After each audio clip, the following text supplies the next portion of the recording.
you know, and part of that is just having a plan, right? Just having a plan, having a process in your head that you can walk people through. But first we have to understand what objections are and where they come from and where we find them, right? You know, I mean, we all think objections are like a no, right? Oh, they gave me the money objection, they must be done.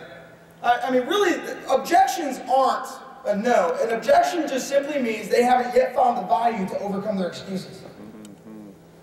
Right? They just don't have a reason deep enough yet to overcome their excuses. They're not a final no. They're, tell me more about that. Show me something else that might get me to say yes. Right? We do this all the time with ourselves, right? We have objections within ourselves. Or what objections are is they are just something that's asking you to bring them, to connect them to more information, connect them to another reason, connect them to a story. I want you to write that down. Facts tell, stories sell. Write it down. And get really good at sharing testimonials. Maybe your own. I share my mother's testimonial all the time with people. My mom is like 60, she's broke and she's really cute. You know? But she struggled for a long time. But I use my mom's testimony. Oh my gosh, my mom, you know what? She's got like 3 customers. It helps her pay enough, right? So we're going to get into some of that a little bit more. But identifying what they are. Objections within your own head are your own excuses. Right? Objections, where do we find objections? We find them everywhere. Okay? Objections are everywhere within ourselves. We have excuses all day. In fact, I woke up with an objection in my head to being up here on stage because my lips were chapped. How many people got chapped lips right now? Right? So, you know, I'm laying in bed and I'm like, man, this dry Vegas heat, got my lips all feeling crackling. You know? I feel like I'm a hog on the fire roaster here. I don't know if I can get up there and speak today because I got chapped lips. No, I mean, seriously. And so I laid there and I thought, well, that's stupid. This is a little bit more important than my chapped lips. The reality is this: if your why is big enough, the facts don't matter. It's why you focus people on why. It's why step 2 is in the 5 steps. Right? If you have a big enough reason, how many of you could have come up with objections and excuses on why you shouldn't be here today? Look at the hands. Look around. But we all did. I could have said no because I coach high school football and I got practice on Monday and I'm not going to be back in time. Right? So the fact was you guys made a choice within yourself to overcome your own objections, to overcome your own excuses on why this was more important than what? Your excuse. So if we do that within ourselves all the time, shouldn't we be able to help other people through that same process? Would you agree? So our job becomes really just understanding that through the 5 steps, through something like a script, through something like having a plan, we can learn to play people's subconscious selves and walk them through the path for themselves. We become their trusted advisor along the way, right? Because you become your own trusted advisor. So we get objections from ourselves. We get objections from what? Our prospects. We get objections from our prospects all the time. How many people get objections? Money objection, time objection, Shakeology is too expensive objection, right? This other crap is better objection. You know? I'm just too fat, I'd rather eat donuts objection. We get those from prospects all the time. All right, but how we handle them and how we prepare for them and how we prevent them is vital. We get them from our kids, we get them from our spouses. How many of you women get objections from your husband? You know, you want to go out and have a sexy date and the husband wants to go play golf or something, right? Dave Warren?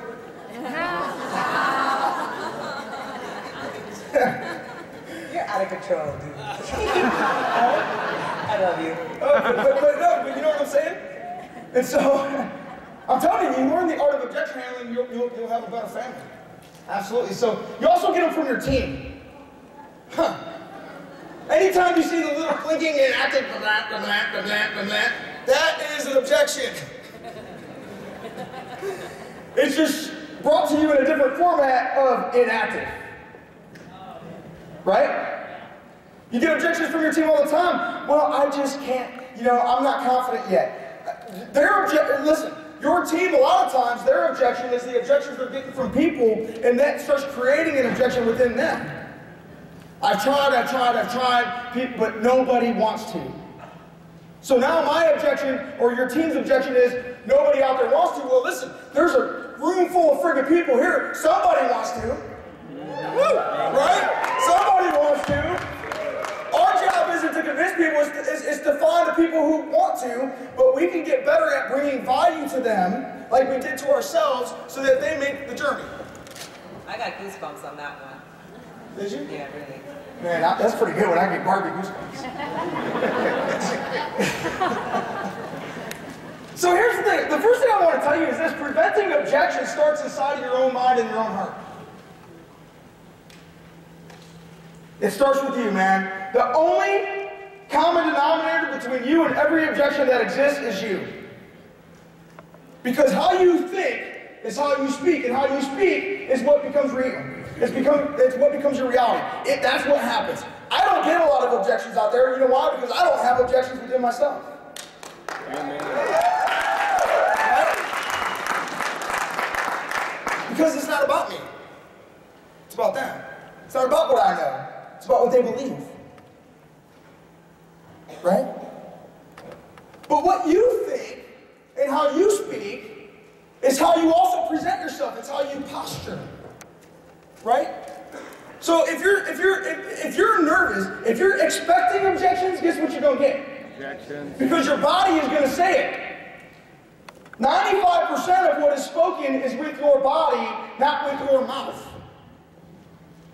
So something that comes out of a confident person, which starts with you. If you're not confident, there might be something back when you were 4 years old that made you that way. And so you better start doing personal development and start digging that out. And untying it for yourself. Because until you do that, you're going to continue to get these objections. That's the long-term result.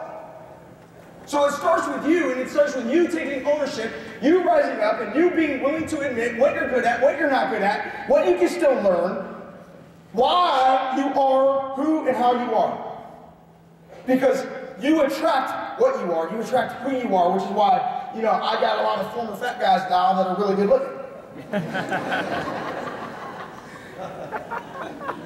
Right? Joey Nelson's laughing at that one. That was a good one, right? But your body language, what you speak, how you speak it, the intonation of which you speak it, how sincere it is, how authentic it is. Okay, Greg Bird, the guy that won the Beachbody Challenge champion, says to me about a year ago, he says, dude, I think I'm getting this. Be you, just make it about them. Great. Wow. Right? Be you, but make it about them. And I got to tell you, it was one of the most powerful things I've ever heard, because for a long time, I was trying to make everybody else me. I was trying to make them speak like me. Okay? But what we can do is give you a plan, let you learn that plan, and then let you be you and help other people for them. How many people would just like that? Right? So oral, and then written. Here's the thing. I get a lot of people that I kind of get cracked on sometimes because I don't have a strong focus on social media, right? Because I believe this, that if you just learn people skills, then the way that you act and what you say and how you say it is true no matter where you're doing it. So the way that I treat people, or the way that we treat people in real life, face to face, no matter who they are, is the same way we treat them on Facebook. It's the same things that we speak about. The way that we react in person is the same way that we react when we get a private message or a text message or a tweet or whatever that thing is, right? Twitter. Jimmy? So, right? But it is who we become. It's who you become that comes off in your writing, in your speaking, in your posturing.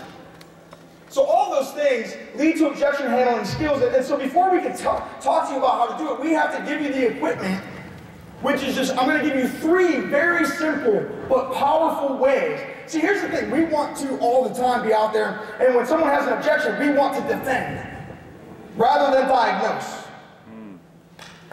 We want to get defensive because we want to get offended, which makes us defensive, which builds walls instead of bridges. Right? Yep. So, you know, somebody doesn't want it, and we're like, what do you mean you don't want it? They must be idiots, they don't want this.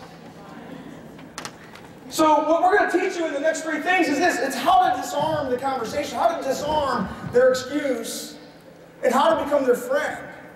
How to lead them along a journey playing their subconscious, right?